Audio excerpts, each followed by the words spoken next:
Hello there, and thanks for joining us on the official return of AIT's Law and Human Rights program, Project Justice. I am Utubal Moran, and I will be your host. Project Justice is a rebirth of the program you previously knew as Legal Scope. Reason is simple. The concept of justice has a universal appeal to all manner of persons, irrespective of their social status in life. A democratic state guided by the Constitution and the rule of law is seen as a protection and enforcer of individual rights and constitutionally guaranteed freedoms. The accountability question is what Project Justice will be exploring. This will cut across judicial accountability, executive actions, legislative and legal frameworks towards ensuring a society governed by democratic principles. On this episode, is the Nigerian judiciary hanging on a precipice following President Buhari's non-submission of Justice Walter Onogan's name to the Senate for confirmation 3 months after his nomination by the National Judicial Council, NJC? Former Director General of the Nigerian Institute of Advanced Legal Studies, Professor Epiphany Azinge, raises the alarm over a looming danger if the situation is not speedily corrected. And it may be that there are judges who are corrupt among the people that were raided, but it remains for that to be taken before the appropriate court and proved. Now they are dragging their feet. They have not been able to go to court since then. Why? Is it because they are beginning to see that there's really no substance in the matter? The accountability crisis in the Nigerian judiciary continues to take center stage as it goes through what may become a defining period in its history. The raid and the harms of some judges by the DSS and their subsequent suspension were among the high points of year 2016. A former president of the Nigerian Bar Association, NBA, Joseph Daudu, senior advocate of Nigeria, in this no-holds-barred interview, bears his mind on the development. But first, is the Nigerian judiciary now at the mercy of the president, who has withheld the confirmation of Justice Walter Onogan as the next substantive Chief Justice of Nigeria? We'll hear from Professor Azinge, but that's after this short break.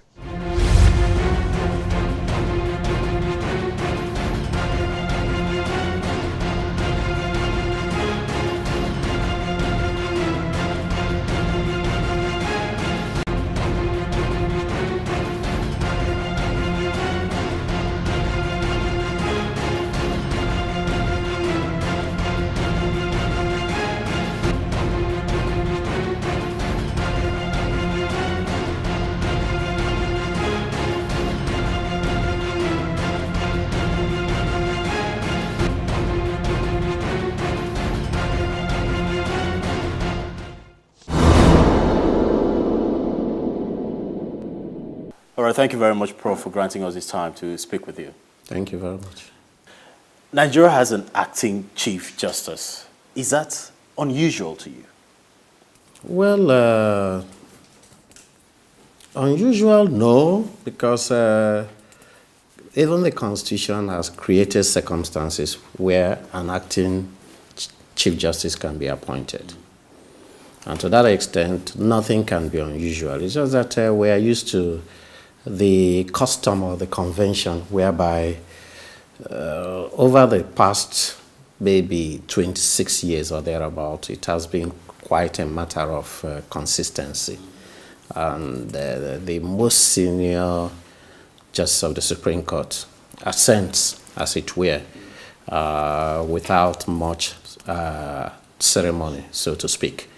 But for the first time, we're seeing a different scenario whereby the most senior Justice of the Supreme Court has been appointed in acting capacity. How disturbed or worried are you that the scenario might create some kind of instability in the judiciary, especially at a time where expected reforms is needed and stability is needed in that particular sector?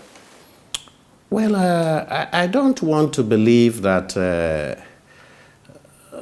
we should be so worried, so to speak.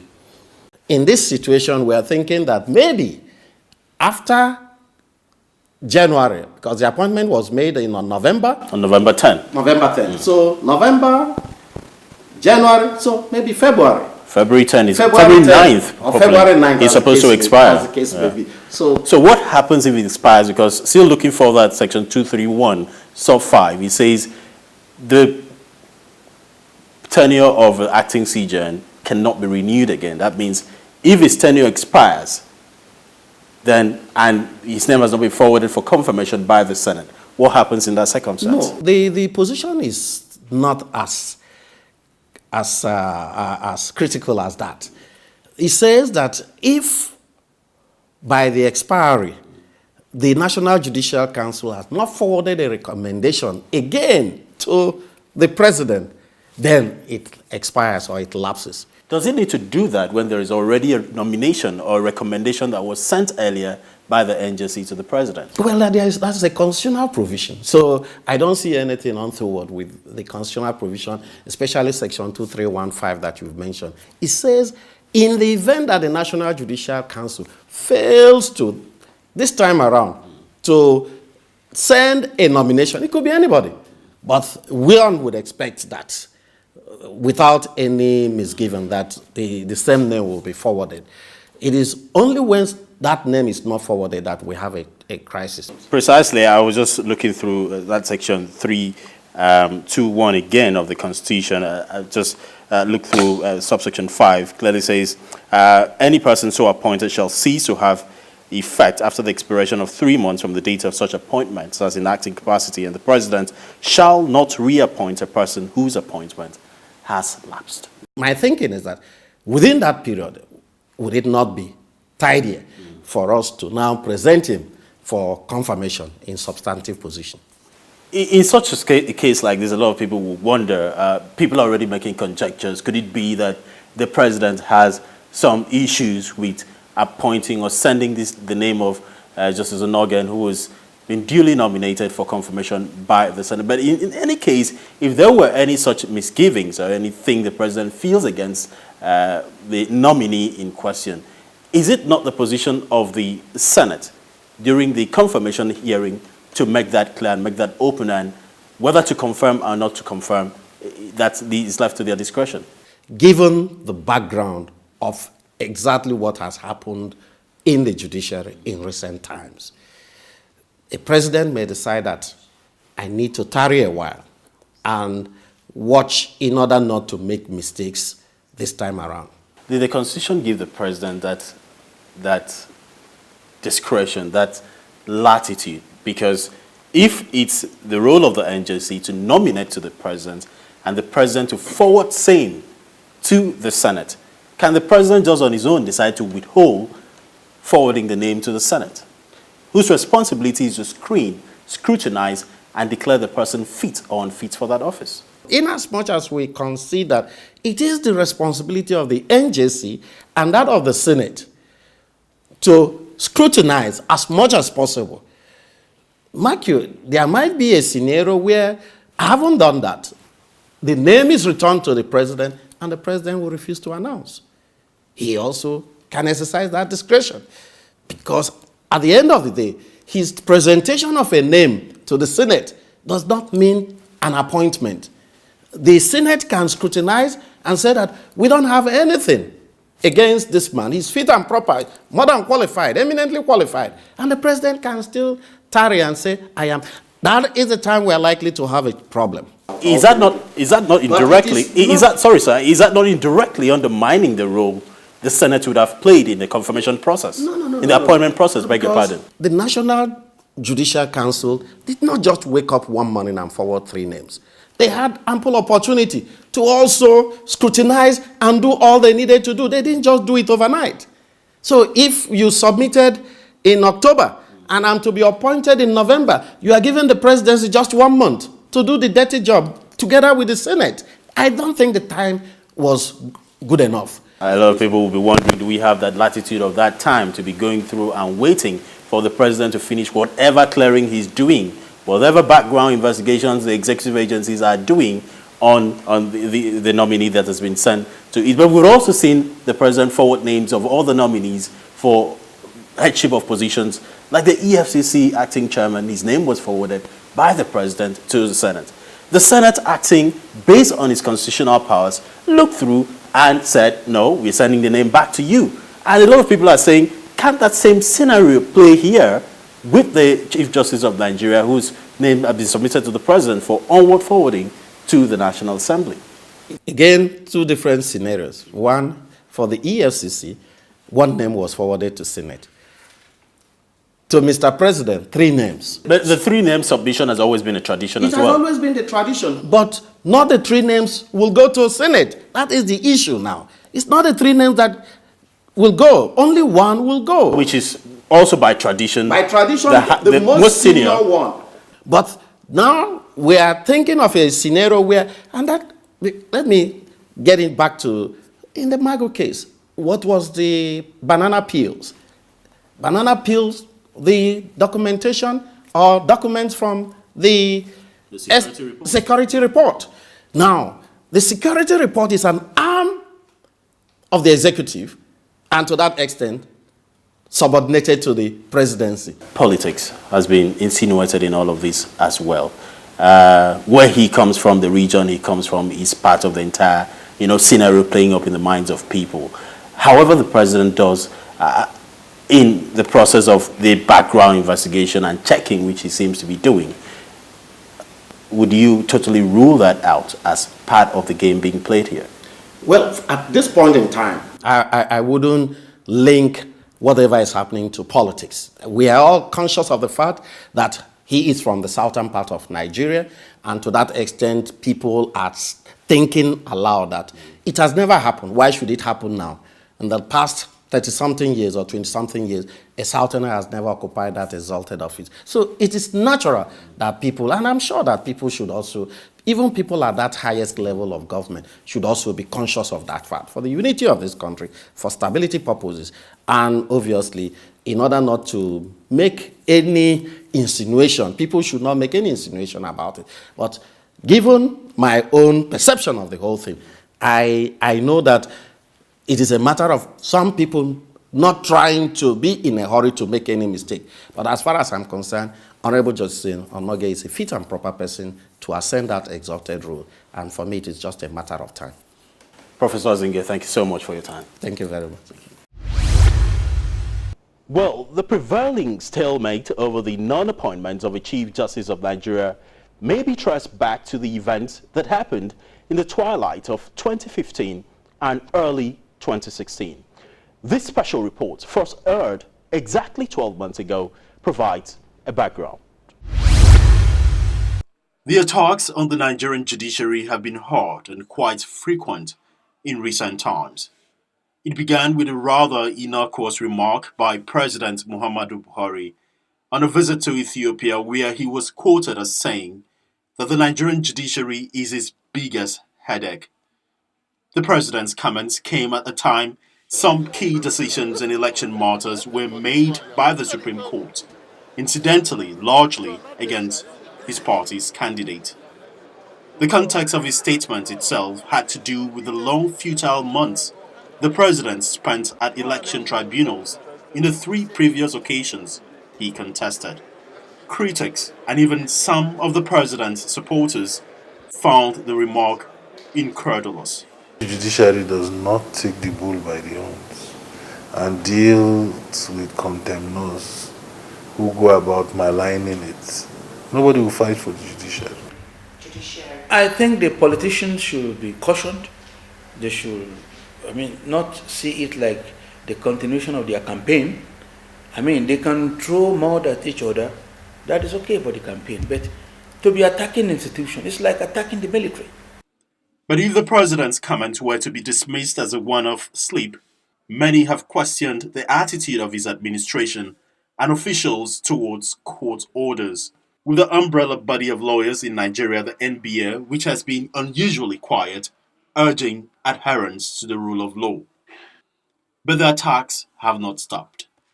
Key members of the ruling All Progressives Congress, ostensibly aggrieved by judgment outcomes in Rivers and Akwa Ibom State, have come out to challenge the credibility of the Supreme Court justices. National Chairman of the APC, John Udego Yegun, while receiving members of his party from Rivers State, led by its governorship candidate Dakuku Peterside, was quoted as saying that the judgment was astonishing, adding, "There is something fundamentally wrong with the judiciary." The headlines from other comments have also been far from complimentary, the latest coming from the Rivers State APC governorship candidate Dakuku Peterside, accusing the Supreme Court of delivering a procured judgment. The decision of the Supreme Court on the Rivers State governorship election could not have been a product of justice, rather a product of compromise and an orchestrated contrivance to legalize electoral violence and rigging. The fear by legal observers is that the perverting narrative is a subtle but gradual attempt at blackmailing the justices and strangulating constitutionally guaranteed independence of the judiciary. Care must be taken that our politicians should not destroy the judiciary because they could not get what they want. That fear appears to have gained some potency with the demands by the APC South-South Executive Committee, published in an editorial in the Nation newspaper of February 10, 2016, asking President Muhammadu Buhari to invoke an investigation and probe of the judiciary. Other demands include a presidential high-powered inquiry to ascertain the incorruptibility of the Supreme Court. The president has also been asked to bypass tradition and appoint incorruptible private legal practitioners to the Supreme Court to dilute what it called the tendencies of the present PDP-appointed judges, and also to abandon the seniority and ranking principle in appointing the next Chief Justice of Nigeria. I think it's rather unfortunate that when people lose, they demonize the judiciary, but when they win, then the judiciary is the last hope of the common man. With the judiciary already struggling to assert its independence, which has over the years been scuttled by executive underfunding and other work-related deficiencies, the latest developments may be the biggest direct assault yet the judiciary may have to contend with.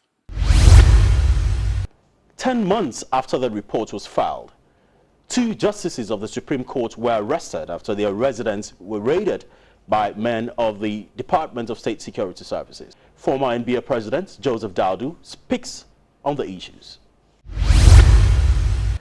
Thank you very much, Leonard Seal, for granting us this time. Let's start with issues directly affecting the judiciary now. Some have said the judiciary is under attack. Do you share that same opinion? Yeah, my opinion is mixed in the sense that, firstly, we must acknowledge that the society is corrupt, and because the judiciary is a microcosm or a part of the society, elements of corruption have seeped into the judiciary. And over the years, while we have been warning, some of these acts of corruption have assumed a very large scale or a wide dimension. And so there is, or there was, and there's still a need to eliminate with zero tolerance elements who practice corruption in the judiciary. However, that can only be done according to the strict letters of the laws of the land. What do you make of the statements credited to the Presidential Advisory Committee Against Corruption? Some of that committee is made up of Professor of Law, Senior Advocate of Nigeria as well. They've said due process was complied with, that the DSS are within their powers based on the Establishment Act to effect an arrest where they perceive that crime has been committed.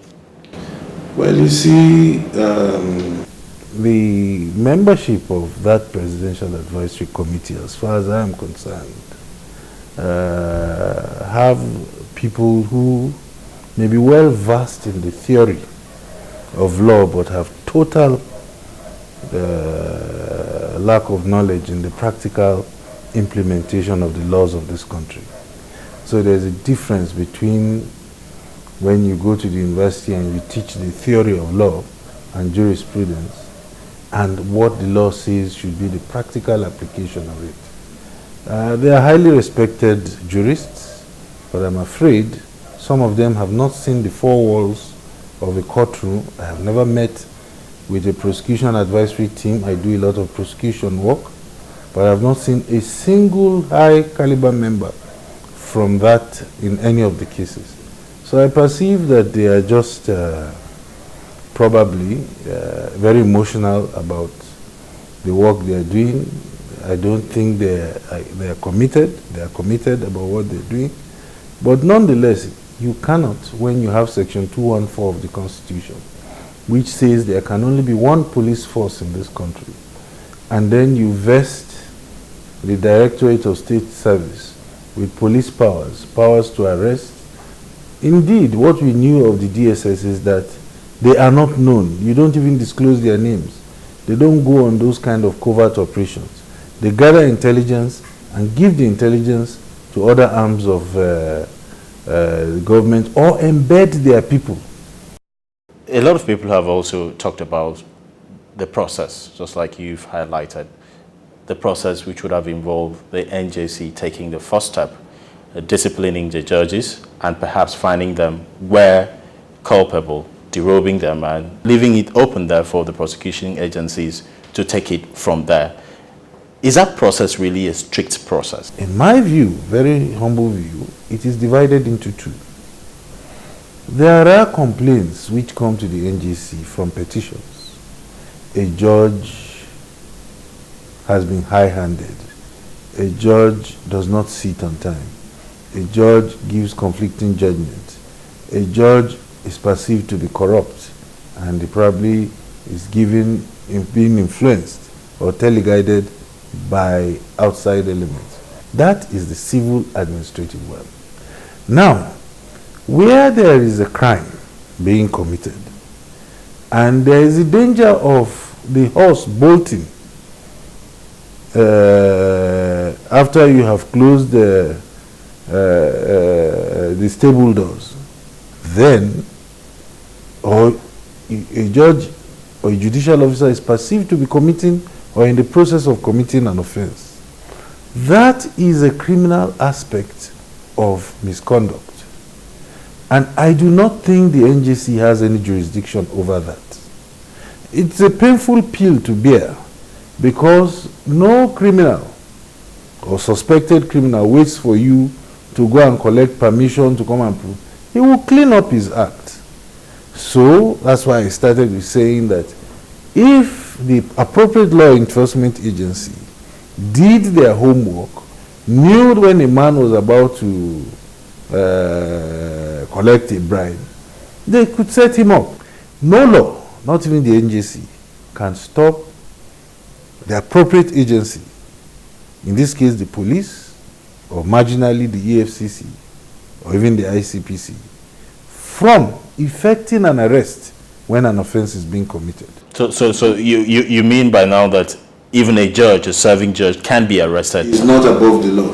Where does judicial immunity come into play? There is no judicial immunity. We've heard that being said by a couple of persons. For instance, a Justice Nnamdi Dingba, who was purported to have given an order which the DSS did not comply with in the case that was before him. And based on that, it has been imputed that he was taken up as well. His house was invaded, and of course no evidence was found. It is malice, if that is true, on the part of the DSS. And that's why we say the DSS, because of its political inclination, is completely unsuited to act in that capacity. You cannot use the Honorable Justice Dingba's own as an example.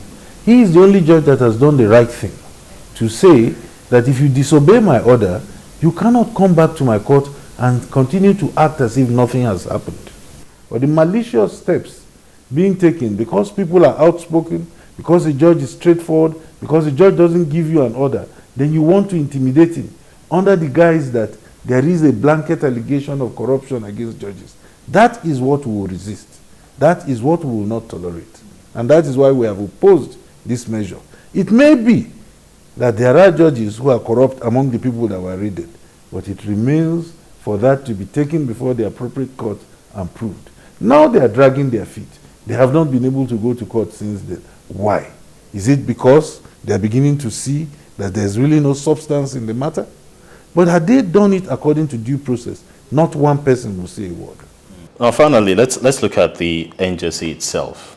A lot of people have talked about if the NJC was up to task and was doing its job diligently, somehow the cases of corruption or the perception of corruption in the judiciary would have been dealt with. But so far, a quick check shows that 2016 alone, I think about 13 judges or judicial officers have been punished. Now, may use that word by the NJC. Yes. Just put it across. How many Palm 6, federal Palm 6, have been disciplined? Or are they all saints and angels? How many directors in the civil service have been punished for corruption? Why is the attention being diverted only to the judiciary? How many directors in the legislature? Or is money not voted to those places? What is the attraction with the judiciary alone? I think at times the judiciary is just being used as a scapegoat because they know that the judges cannot defend themselves. That is not to say that a large number of them are not corrupt. But you cannot restrict the fight against corruption to mere petitions. That of the judiciary is more painful because you are dealing with an attribute of God, which is justice. And therefore, if you've taken an oath that you will do justice between two people fairly and equitable, and you, because of certain persuasions, suppress justice and give the unjust person judgment, I think that if that person can be caught red-handed while perverting the course of justice, then he should be caught. Look, there are simple ways of catching people who are corrupt. We'll finally just touch the national judicial policy launched by the NJC. I'm sure you've gone through it. What are your thoughts on it generally? Well, you see, there appears to be provisions therein which seek to gag the press. As far as I am concerned, when the press proper, journalism, the fourth estate of the realm, is doing its work, they are acting in the public interest. They are acting as guardians, sentinels, and watchdogs of the society. With constitutional backing? Yes. Although that is not justiciable, that's the fundamental principles. But nonetheless, their role is recognized in the Constitution. And I think that it is beyond or ultra-vires the NJC to seek to say, if there is a leakage, we will not do our work. I think that is ill thought out. Should the proceedings of the NJC too be disclosed? The proceedings of the NJCs are matters of public interest. I see no reason why at the end of the day, the proceedings of the NJC are not given to the parties involved. And it is left on, because if you give a party involved, you can release it to the press. But I think while the proceedings are going on, there must be some measure of restraint. I think if you are dealing with well-trained journalists, it is not a criminal trial which is supposed to be conducted in public. The proceedings of the NJC are fact-finding and are conducted in camera and in private. And therefore, until they are handed over into the public domain, they are not really matters for public disclosure. Thank you very much for your time. It's been a pleasure. Thank you. Well, that's Project Justice for this week. Be sure to follow us on Twitter. The handle is @ProjectJustice. You can also view us on YouTube. On behalf of the entire production crew, thanks for staying with us. I am Utabo Moran.